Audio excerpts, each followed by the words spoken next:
Bonsoir à tout le monde. Ilchot Lashon Hara.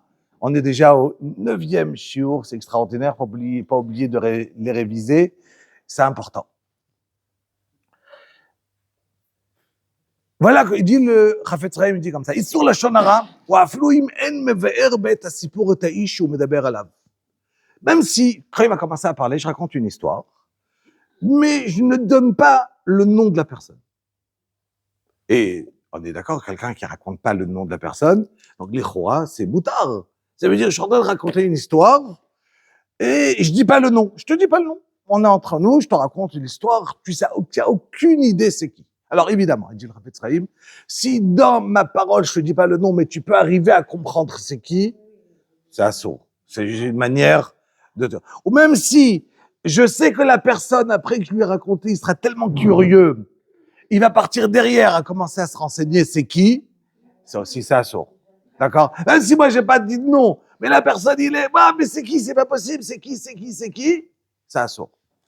Là imaginez, je viens, je vous raconte une histoire, et je vous dis, la fois dernière, j'étais assis au cours, il y a quelqu'un qui a dit quelque chose, et je le raconte. Maintenant, ça peut être que parmi ces 10 hommes, ces 15 hommes, ces 20 femmes, ces personnes qui sont là. Et je raconte quelque chose de négatif. Donc, et la personne ne peut pas savoir c'est qui. On ne peut pas savoir c'est qui. Mais le négatif, il a été dit sur un groupe d'une personne, sans nom. Mais c'est une seule personne, hein, je reprends. Il y a 10 personnes, une seule personne, il a fait une bêtise, et je dis, une de ces 10-là a fait quelque chose. Donc, qu'est-ce qui se passe? Je mets le doute sur chacun des personnes. Ça saute. Ah, j'ai pas dit de nom. C'est encore pire. Oui, parce qu'en fait, compte, tu dis, ce que je mets sur le groupe, quelque chose, je dis pas c'est qui, je dis pas de nom. Parce que je veux dire, ah, moi, je parle pas du Lashon Hara. Et je dis derrière, ah oui, mais c'est... Voilà. Maintenant, est-ce qu'on a le droit de dire, si par exemple, je raconte une histoire, et on vient, je dis, et c'est une de vous deux. Et moi, j'ai le droit de dire, c'est pas moi. Si vous dites, c'est pas vous, donc j'ai compris que c'est l'autre. On a le droit ou on n'a pas le droit? On a le droit de mentir, très bien. Non, on a le droit de mentir, de dire c'est moi, même si c'est pas moi. Bah oui, on a le droit. Non mais ça c'est très bien. Mais imaginons que c'est faux. Vous devez, pour ne pas dire du Lashon Hara, vous dites c'est moi. On a le droit de mentir, de dire c'est moi, de dire que c'est pas moi. Parce que si maintenant je vais dire c'est moi, c'est pas moi, j'ai pas dit le Lashon Hara. Mais en disant c'est pas moi, c'est forcément l'autre. D'accord, j'ai raconté sur l'autre. Donc forcément, j'ai raconté sur l'autre. Ok. Maintenant, qu'est-ce qui se passe? Mais en disant c'est moi. J'ai menti. Donc ça fait quand même, ça fait pas une avéra de Lashon Hara, mais ça fait une autre avéra. Aucune. On a le droit de mentir comme tu faisais Aaron à Cohen. Et comme qu'on a dit une autre fois, on fera un shiur, Bezrat Hashem, que pour comprendre qu'est-ce que je vais appeler le Emet, la vérité, et qu'est-ce qui va s'appeler le Sheker. Il y a un Rav Dessler extraordinaire dessus, à comprendre. Il se base sur une Gemara. La Mishnah, elle dit, rapporte la Mishnah, elle dit, si un Khatan, il vient de se marier, il va dire, comment elle est ma femme? Elle est belle ou elle est pas belle? Qu'est-ce que tu vas lui dire? Ça dépend des goûts. Ah, tu réponds pas à ça. Betchaba, il dit, Kala na'a vechasuda. D'accord? Mais est-ce que je vais commencer à dire, non, elle est pas belle. Ou bien je dis non, puisqu'à ses yeux, elle est belle, donc il y a une vérité qui s'appelle belle. Il dit, Beth Hillel, tu dois obligé de dire qu'elle est belle. Ah, mais tu as menti? Tu n'as pas menti. C'est pas que tu as permission de mentir. Le guéder de qu'est-ce qui va s'appeler Ebet, qu'est-ce qui va s'appeler Sheker, il est différent. Il n'est pas comme quand dans ma tête, on sait très bien, quand on parle de Yaakov Avinu, d'accord? Quand on parle de Yaakov Avinu, vous avez une place juste là, hein? Vous pouvez s'asseoir ici. Vous pouvez vous venir ici, hein, si vous voulez, avec plaisir. Venez. Vous avez là deux. Mettez-vous à l'aise. Voilà, voilà. Donc je reprends. Si maintenant Donc si maintenant je viens, je dis sur une kala, la kala, le khatan il vient, il me demande comment elle est ma femme? Donc Bet Shammai il va te dire comment tu es? Si elle est pas belle, tu dis elle est pas belle. Si elle est belle, tu dis qu'elle est belle, d'accord? Et Bet Hillel il va lui dire non ma pita, d'accord? C'est quoi comment je dois considérer qu'est-ce qui est émettre? Mais c'est un sujet à part. Mais en tout cas, j'ai le droit de mentir, qui ne s'appelle pas un mensonge, pour pouvoir ne pas dire bien pour le shalom. On connaît très bien qui? Aaron à Cohen. Il partait chez les gens, il disait ah c'est celui-là, il a envie de faire le shalom avec toi, c'était pas vrai, d'accord? Et qui plus grand que, on parle de Yaakov avec nous, Titen Emet le Yaakov, et toute l'histoire de la vie de Yaakov, elle est un petit peu, il a pris les brachot d'une certaine manière, il a pris tout ce qui s'est passé avec Lavan, tout ce qu'on connaît avec lui, et dit, mais Dieu, c'est qui le Emet? C'est Yaakov. Ok, je reviens. Qu'est-ce qui se passe au niveau maintenant? Qu'est-ce qui se passe si maintenant? Donnez-moi un exemple essayez de trouver vous-même, que je raconte une histoire, et je dis pas de nom, rien. Et à la fin, il y aura un Issour de la Shonara. Comment c'est possible? Je donne un exemple. Je viens chez une personne, voilà, mon ami Rabbi Raphaël, et je lui raconte une histoire, et je lui dis, il s'est passé qui? Exactement. Je viens, je lui raconte une histoire, je lui dis, voilà, il est arrivé ça et ça, et il connaît pas c'est qui, aucune idée. Mais lui, il est intelligent, il va analyser ce que j'ai raconté, il va dire, mais tu as raison, c'est vraiment un pourri, le gars. Tu as vu ce qu'il t'a fait? Et il analyse, il ajoute dans ce que moi j'ai dit, mais il sait pas c'est qui. Qu'est-ce qu'il a fait, du Lachonara? C'est une allusion. Voilà. Donc, qu'est-ce qui s'est passé? Ça veut dire que je peux raconter à quelqu'un une histoire. Je lui donne pas de nom. La personne, il écoute l'histoire, et juste il est en train d'analyser ce que je lui raconte. Il sait pas de qui il parle, la personne. Je parle sans aucun nom. On fait attention à la shonara, on parle pas de nom, je ne raconte rien, je dis rien, rien du tout. Mais la personne qui est en face, il écoute. Et quand il écoute, il réagit. Il dit, ah ouais, c'est un pourri, hein, ce qu'il t'a fait. Il sait pas c'est qui. Qu'est-ce qu'il a fait? Ou bien il commence à avancer et à analyser ce que je lui ai dit. Donc, il me fait ressentir que l'histoire que j'ai racontée, elle est encore plus profonde. Elle est vraiment vraie. C'est vraiment la personne qui m'a causé du tort. Et moi, ça m'énerve parce que la personne qui me fait réaliser ce qu'il a dit, c'est vrai. C'est un saut. J'ai pas dit de nom. Parce qu'il rajoute, exactement. Trazakubaou.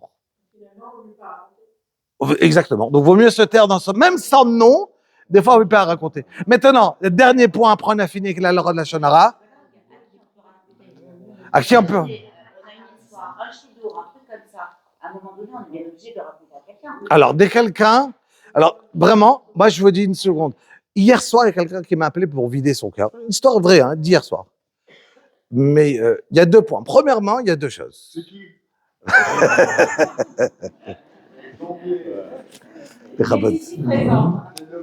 Voilà. Il en reste la semaine dernière. Donc, on veut des bons échanges.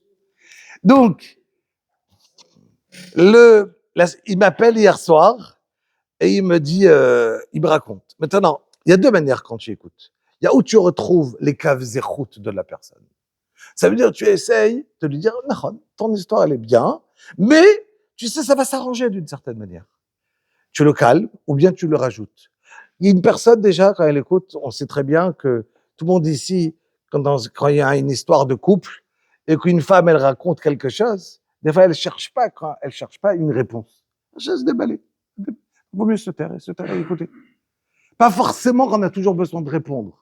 Quand une femme, elle se plaint, on n'a pas besoin forcément de donner une réponse.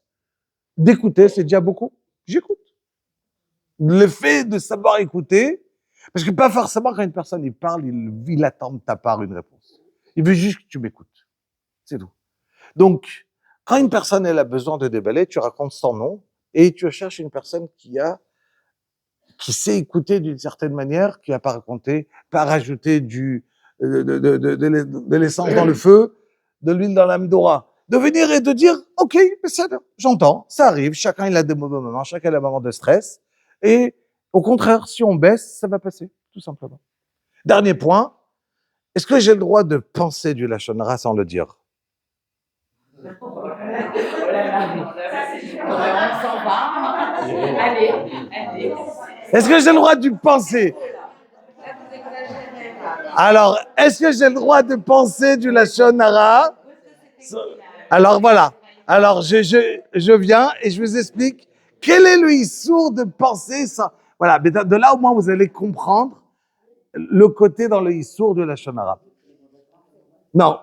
Alors écoutez, c'est quoi le yindin dans la Torah qui va être betzedek tishpot amitecha. Ça veut dire avec tzedek, ça veut dire avec justesse, tu dois juger ton ami. D'accord? Donc ça veut dire que si moi maintenant, je raconte rien, mais je vois une histoire qui se passe en face de moi et je l'analyse du côté négatif. Je l'ai raconté à personne. Mais dans ma tête, dans mon cœur, je juge cette personne d'une mauvaise manière. J'ai raconté à personne. Alors on se rappelle que le Lachon Hara, on peut transgresser 17 fois assour dans le lave dans la Torah. Mais un de ces 17, c'est de juger son ami avec tzedek, avec... Comment? Partialité, j'ai réussi à le dire.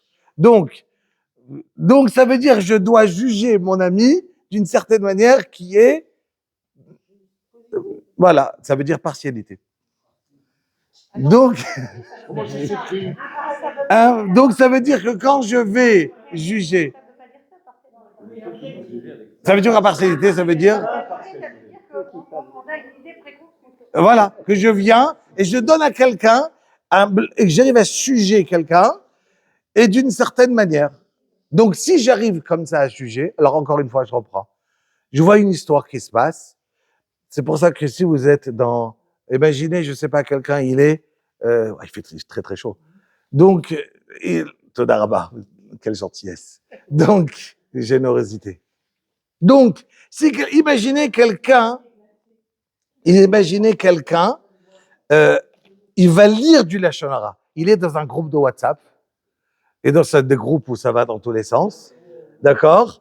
Et dans le groupe où il est, quelqu'un commence à parler l'un contre l'autre, mais lui, il n'a pas son avis, il dit rien, mais il lit le Lachon Hara. Alors, moi, si je me trouve dans un groupe que je sais que ça parle n'importe quoi, je sors. D'accord? Premièrement, je sors. Parce que premièrement, j'ai pas envie d'être dans un groupe qui va parler du Lachon Hara. D'accord? Aucun intérêt. D'accord? Si je suis là, j'ai aucun intérêt d'être dans un groupe. Alors parfois, chaque fois que je vais commencer à lire, je commence à dire non, je suis pas ma'amine, je crois pas, je l'enlève, je truc. Je sais pas pourquoi se travailler chaque fois. Je vois que, alors c'est arrivé une fois dans un groupe, c'est important d'avoir ce groupe parce il m'amène des shiurim, il m'amène des halachot, il m'amène. Alors le mieux, c'est de fermer des groupes. Quand ça parle et qu'il y a des gens qui veulent, ça va dans tous les sens, d'accord? Ou je sors, d'accord? Ou bien tout simplement, ça veut dire que vaut mieux ne pas pour une fois avoir quelque chose de bien, avoir tellement de choses sales, pas bien. D'accord? Vaut mieux ne pas gagner plein même plein de halachot, de mitzvot, pour ne pas écouter une fois de Lachon Hara. Aucun intérêt. Donc, je reprends, et ça, c'est la dernière halacha. On a une mitzvah de juger une personne betzedek. Betzedek, tishpot, abitera. Tu dois juger une personne. Donc, même si maintenant, je ne dis rien, je ne parle pas, ça veut dire que je raconte une histoire à quelqu'un sans lui dire aucun nom. Je viens, je dis, ah, tu as entendu cette histoire? Et je te raconte pas de nom. Il a aucune idée c'est qui. C'est quelqu'un qui est en Amérique, qui connaît pas, qui l'a jamais vu, il peut jamais retrouver. Mais à ma manière de juger cette personne, je la juge mal. Quand je juge mal, c'est négatif.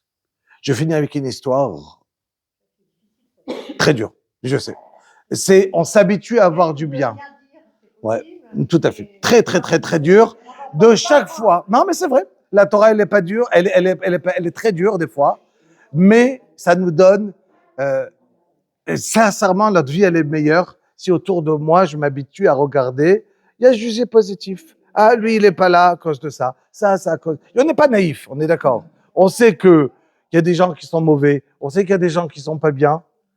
Mais chaque fois, on essaye de retrouver le bon côté. Et je voulais vous raconter une histoire sur autre chose, parce qu'il n'y a pas le temps, comme ça, Joël, c'est la parole. Au moins, je vous raconte une histoire sur un de mes enfants. Je ne peux pas vous dire lequel, la Shonara. Voilà. Un de mes enfants qui revenait de l'école, tout le temps, avec papa, celui-là, il a fait ça, ou celle-là, elle a fait ça, celle-là, il a fait ça, celui-là, il a fait ça. Ah, j'aime pas ma classe, j'ai des problèmes, il y a des histoires en classe, il y a des histoires, toujours des histoires de disputes entre les enfants. Et donc, ça crée un mauvais climat. Merci. Donc, je lui ai dit à cet enfant, regarde, on va faire un mifta. Tu vas, un mifta, c'est